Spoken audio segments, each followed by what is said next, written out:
If you're trying to pick between Cursor AI and VS Code, here's the gist. Cursor is like VS Code but rebuilt around AI, while VS Code is the classic editor everyone knows and loves.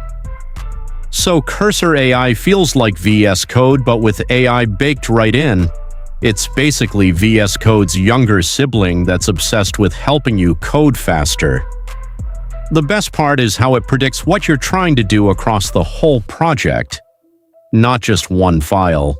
You can literally type what you want in plain English and it spits out code, or even an entire project structure with one prompt.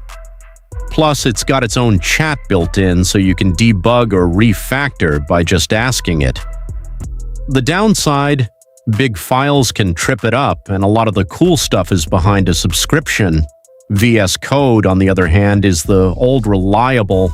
It's free, open source, and has an extension for pretty much anything you can think of.